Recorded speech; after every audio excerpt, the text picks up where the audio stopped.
You're listening to the Visibly Fit podcast. Hey, I'm your host, Wendie Pett, and every week I'll give you holistic, practical solutions for everyday issues related to nutrition, healing, functional fitness, and behavior modifications. As a naturopath, fitness expert, and wellness coach for over 20 years, my goal is to empower you to reach for greater health and to rise up to your next level of living in mind, body, and spirit. You were created with greatness in mind. It's time to own it. Are you with me? Then let's dive in.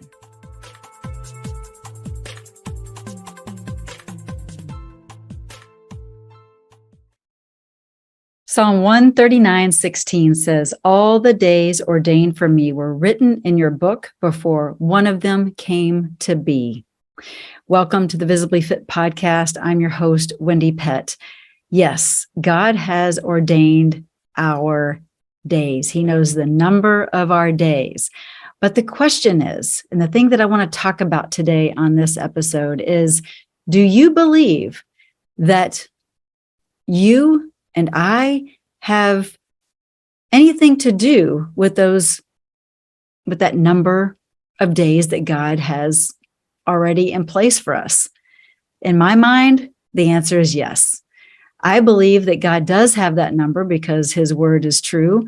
But I believe that a lot of times the way in which we take care of our bodies, our minds, our souls, our emotions, our environments, everything that's going on around us that may be in chaos, that it plays a role on if or whether or not we reach that day or not.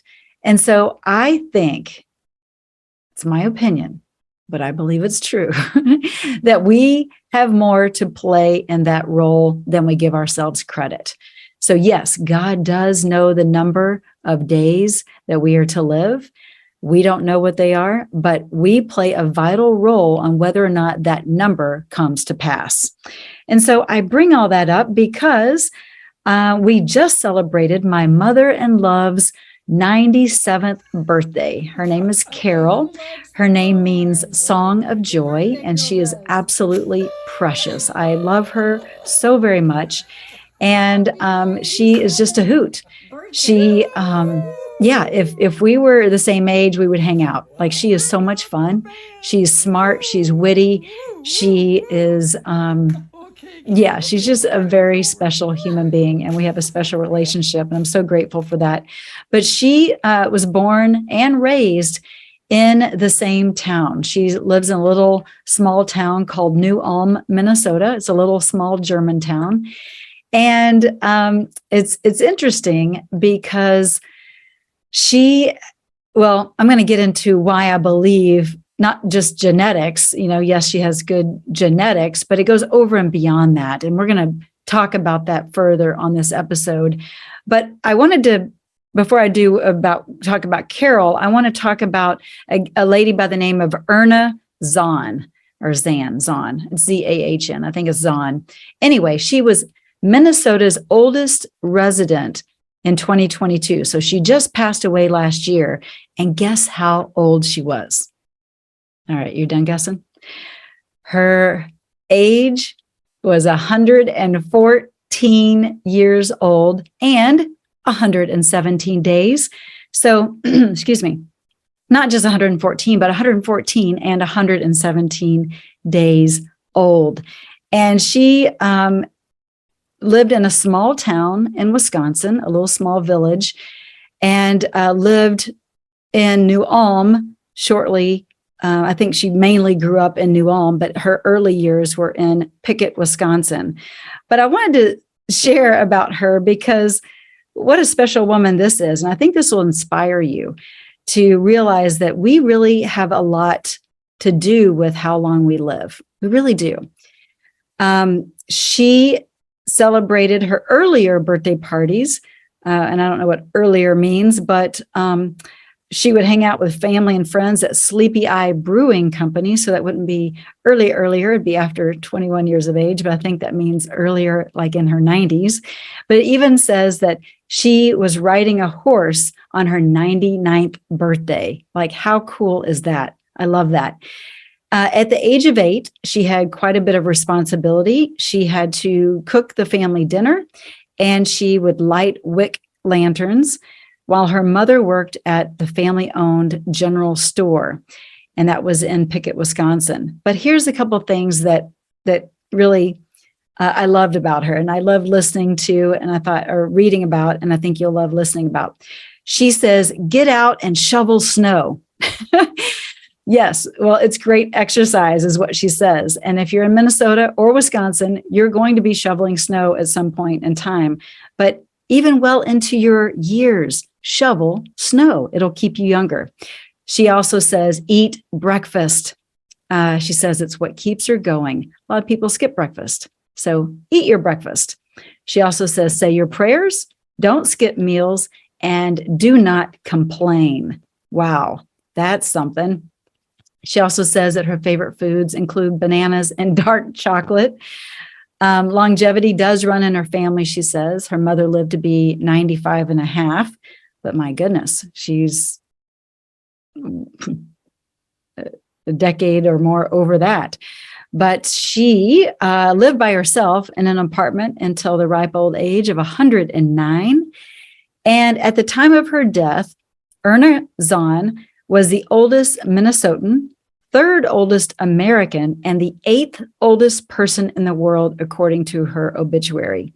The oldest person to live is actually a French woman who says that she was born and she died in the same place, so she grew up in the same town, right? At the age of 122 years old. Oh, wait, 122 years old and 164 days. And then the oldest living man lived for 116 years and 54 days, and he's from Japan. So let's talk about longevity, shall we? Let's talk about the blue zones. If you're not familiar with the blue zones, would probably say you've been hiding under a rock, but that's not very kind to say because you might really not have heard of the blue zones. So I invite you to go and go to their website, Google them, whatever, because I believe that the information will inspire you, encourage you. But I'm going to talk a little bit about blue zones here today on this episode because I believe all want to live better, live longer, and have those longevity secrets because we want to live out and do more for the kingdom, right? I mean, that's why I want to live longer. I don't know why you want to live longer, but we want to be with family and friends, and we want to do more while we have this life here on earth. And so let's make it the best life possible. Now, the Blue Zones was a project that Dan Buettner was a big part of. And he's written many books. One of them is called The Blue Zones. And I think he has, I want to say he has about 6 or 7 books out there right now. But anyway, he did a lot of research in different areas of the world to find out where are people living longer and why. And so let's talk a little bit about why are people living longer. And then I'm going to go back to my mother-in-law, Carol, a little bit based on this. So I'm going to go right to Okinawa, Japan. Now, there's several areas in the world that people tend to live longer.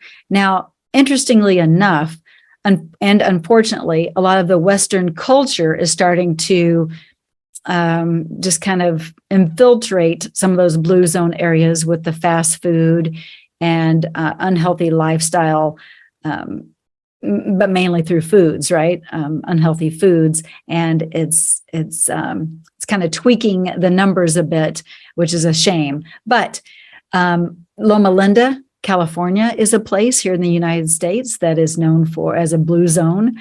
There's several places, but Okinawa, Japan is where the oldest woman was from. So I want to talk a little bit about Okinawa and why. Why are there more people that live to be a ripe old age? They're called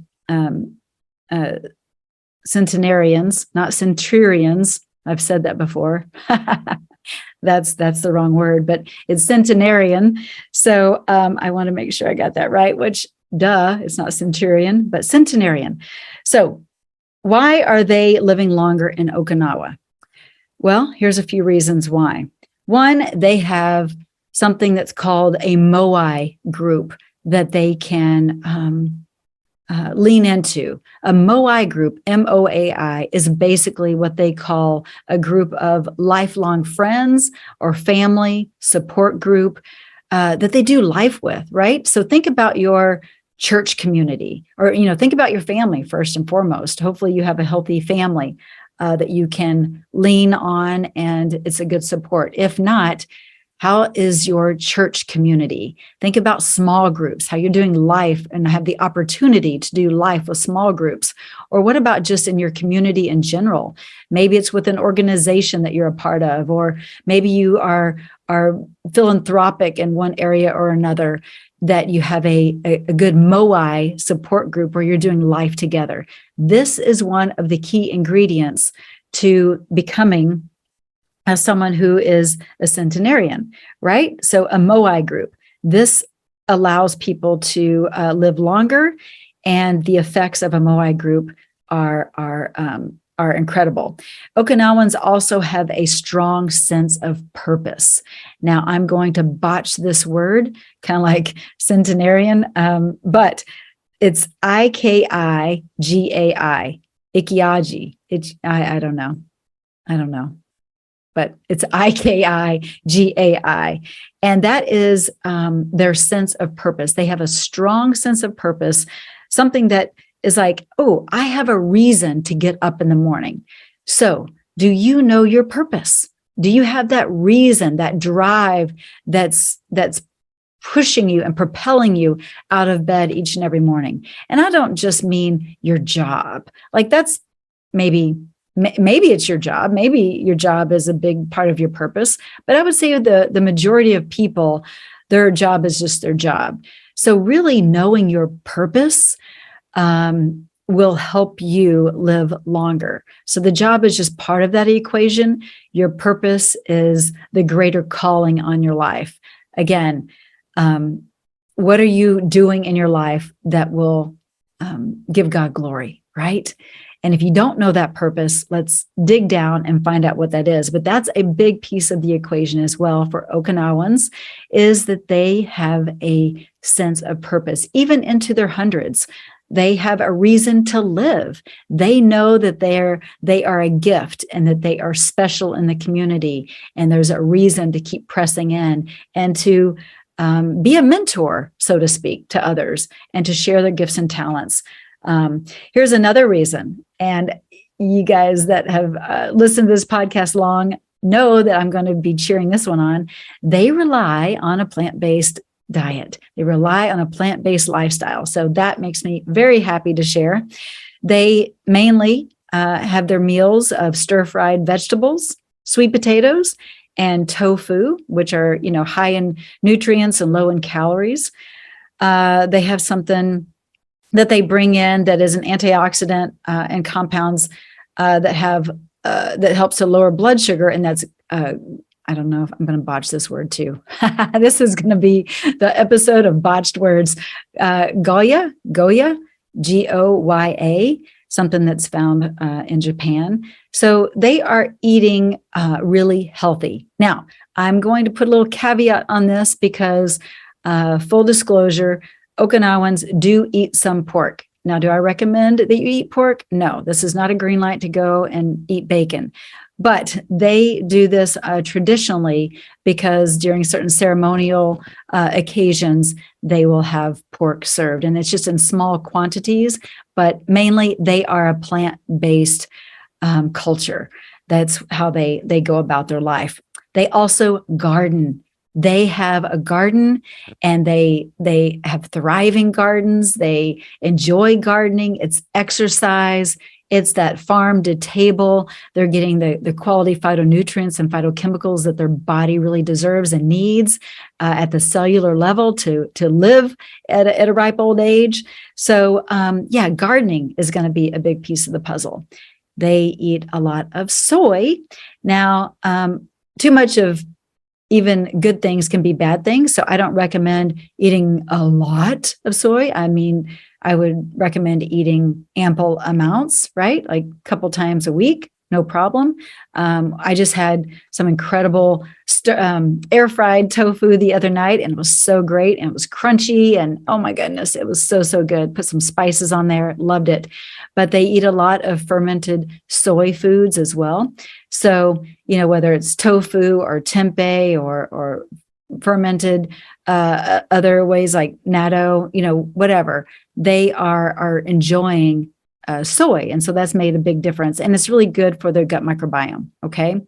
Another thing that they do is they enjoy getting outdoors. They are outside a lot. So they're getting ample amounts of vitamin D. Vitamin D is crucial for vitality. And if you want to learn more about all that the vitamin D does for our body, then I'm going to put at the end of this episode my episode on vitamin D, and you can go listen to that, because you need it for strong bones. You need it for at the cellular level, like you need vitamin D. And if you are going from your home to your office and then your office to your home, and you're just in artificial lighting all the time, always indoors, your body is suffering. It's affecting your immune system. And I can't stress that enough. So again, I'll drop that episode of the vitamin D here at the end, and maybe right here as well.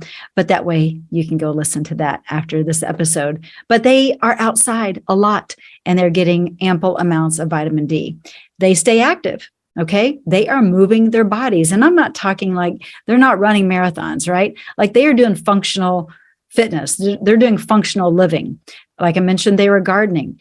They are stooping, bending, pulling weeds, hoeing the garden. They are doing functional fitness kinds of, they're just living, right? Like they're doing life.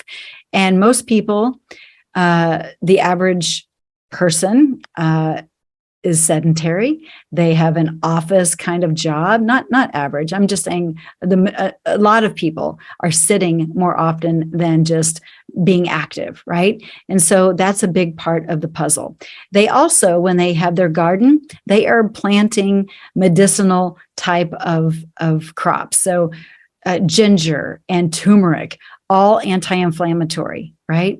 Bring in some herbs, like basil and different things of that nature, so that your body is eating to live, right? You're eating healthy, God-given foods, and everything that you put in your mouth plays a role at the cellular level. And so they are experiencing the effects and the benefits of their garden. Now, another thing about Okinawans, they have a great attitude. Now, I know that there's a lot of negativity just kind of being bombarded and thrown at us through media. But I want to encourage you to find good news to listen to. Listen to comedians, listen to the good news, so God's word. Ditch the negativity, because that will just kind of fester in your body. So start to speak life over your life. And you've heard me talk about this before, but it's so true. You got to have a good attitude. And that's one of the things that my mother-in-law has. She has a great attitude. I mean, she has macular degeneration. She can hardly see, right? She can't hear without her hearing aids, but she lives alone at 97. And she has a great attitude. She's hilarious. She's full of energy and spunk, I guess. And she just is a hoot. I'm telling you, she is a party waiting to happen. And she has an incredible Moai group. That's right. She has 5 kids. She's got 20 something grandkids, and then I don't know how many great grandkids. Like, she has a lot to live for.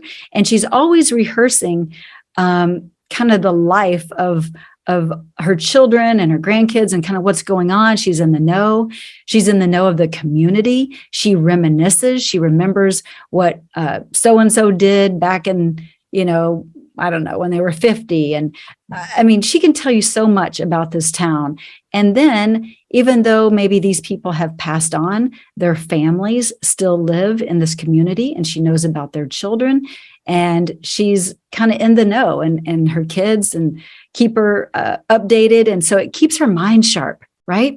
So she has a sense of community, mainly because we are all rotating and coming in to assist with her.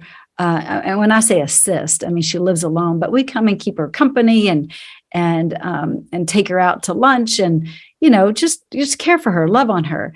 And she has another gal that comes up every day just to make sure she's got her breakfast and her vitamins and all the things. But she does really well on her own. But she has a community. She has a Moai group that cares about her, and she has a sense of purpose. It keeps her going. I think about, a lot of people say, oh, you know what? It's just genetics. I would say genetics are a big part of the equation, right? But how we take care of our bodies can turn on and off those receptors, those genetic receptors. And so how is your environment? How are you feeding your body? How are you stressing a lot? Or are you really at a place of peace and calm? Do you have laughter? Do you have strong faith? Carol has strong faith. My mother-in-law has strong faith. A lot of these people, like in Loma Linda, that's a part of the equation for that one being a blue zone, strong faith. They eat more plant-based as well. But I'm telling you, there's a big part of just knowing your purpose, having community, eating well. And yes, genetics play a role, but we can enhance those genetics or hinder them based on how we're currently living. So that's the topic today is, do you believe that your days are numbered? And of course, the answer is yes, because God tells us, but do you believe that you have a role to play in that number? Now, Todd and I, my husband and I, we have a number that we're kind of thinking that we would like to live to, and that number is 120. Okay, you may think, whoa, 120. Okay, but you know what? You have to have a number in your mind. Carol has a number. She's already thinking of 100. I believe she'll go 100 and beyond. Again, her mind is sharp. She's already kind of painting the picture, visualizing what will happen when she turns 100. She's got anticipation around it, which is super exciting. We talk about how she gets something from the president. She gets, we can have a flag flown over the state capitol, all kinds of cool things that happens when you turn 100. So she's already kind of thinking about that. So I believe that Carol will live 100 and beyond, but she has to, and we all have to start picturing that number. What does it look like? How are we going to get there? How are we going to play a role in that number to be a part of being in the centenarian club, right? How can we be a part of that club? And the Okinawans really help to share the details of that well and how they live their lifestyle. Now, one thing I will say is that there are those that are genetic kind of phenomenons. Like I think of like George Burns, right? The actor comedian.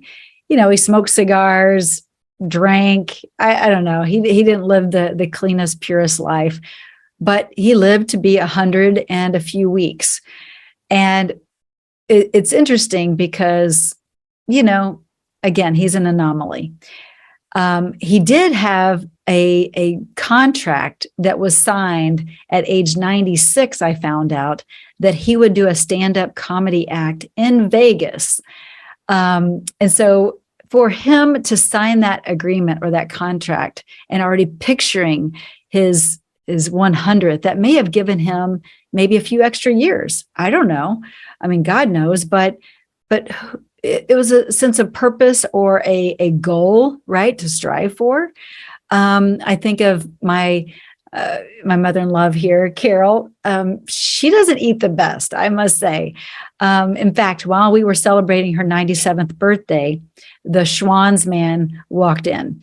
Now, if you don't know what the Schwann's man or woman is, it's a delivery truck. It's a food delivery service that is kind of fast food kind of stuff that's put in your freezer and you can, put it in the microwave and eat pretty quickly.